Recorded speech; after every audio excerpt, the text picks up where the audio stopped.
आपण पाहत आहात लाईव्ह महाराष्ट्र पोलीस टाइम्स। अखेर युनियन सोलापूर शहर व जिल्हा शाखा महाराष्ट्र प्रदेश यांच्या वतीने राष्ट्रीय अध्यक्ष चरणसिंग टाक साहेब यांच्या नेतृत्वाखाली विविध समितीचे निराकरण करण्यासाठी सफाई कामगारांचे एक दिवसीय धरणे आंदोलन जिल्हा परिषद पूनम गेट शेजारी करण्यात आले आहे। त्यांच्या प्रमुख मागणी आहेत: महाराष्ट्र राज्यात 1 लाख सफाई कामगार कर्मचाऱ्यांची नवीन नोकरी भरती करण्यात यावी, खाजगीकरण सफाई कामगारांना पूर्णतः बंद करण्यात यावी, ठेकेदारीवर वर्षानुसार सफाई कामगाराची काम करणाऱ्या सेपांना कायम करण्यात यावी, लाड व मागे कमिटीच्या अंमलबजावणीची काटकरपणे पद्धतीने करण्यात यावे। नमस्कार जयश्री वाल्मिकी आर्थिक विकास महामंडळात स्थापन करण्यात यावे। तसेच नगरपालिका नगरपंचायतच्या प्रसाद सफाई कामगारांची संयोजन करण्यात यावी। जुनी पेन्शन 2005च्या नंतरचे सर्व कर्मचाऱ्यांना लागू करण्यात यावा, असे अनेक मागणी आहेत। या एक दिवसीय आंदोलनासाठी जयसिंग छळ राष्ट्र महामंत्री, आनंद जावडेकर राष्ट्रीय सचिव, प्रदेश सचिव राहुल टाक, माननीय प्रदेशाध्यक्ष बालीम, जिल्हा अध्यक्ष नागनाथ, सोलापूर शहर सरोज स्वाती यांच्या नेतृत्वाखाली सर्व सफाई कामगार मोठ्या संख्येने उपस्थित होते।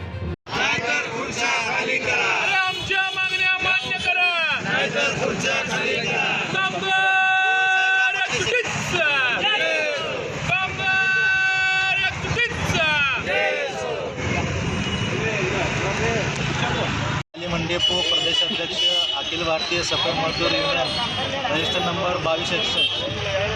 आज अखिल भारतीय सफाई मजदूर युनियनच्या वतीने माननीय चरणसिंग टाक साहेब यांच्या नेतृत्वाखाली आमच्या 1 ते 18 मागणी संदर्भात पूर्ण राज्यभरात आज एक दिवसीय धरणे आंदोलन करण्यात आलेलं आहे। त्यामध्ये प्रामुख्याने खाजगीकरण संपूर्ण महाराष्ट्रामध्ये खाजगीकरण बंद करण्यात यावं आणि राज्यामध्ये 1 लाख सफाई कर्मचाऱ्यांची भरती करण्यात यावं। त्याच पद्धतीने महर्षी वाल्मिकी आर्थिक विकास महामंडळ स्थापन करण्यात यावं आणि लाड पागे कमिटीच्या शिफारशीची तंतोतंत अंमलबजावणी करण्यात यावं आणि डॉक्टर बाबासाहेब आंबेडकर श्रमसफल आवास योजना प्रभावीपणे राबवण्यात यावं, असे 1 ते 18 मागण्या आमच्या घेऊन शासनाला यापूर्वी पण आम्ही 6 एप्रिलला आम्ही निवेदन देण्यात आलेलं आहे। त्याबरोबरच या पावसाळी अधिवेशनामध्ये आमच्या संघटनेची पदाधिकाऱ्याची वाटाघाटी करण्यात यावा, असं चर्चा करण्यात यावं म्हणून आम्ही माननीय मुख्यमंत्री, दोन्ही उपमुख्यमंत्री, सामाजिक न्याय मंत्री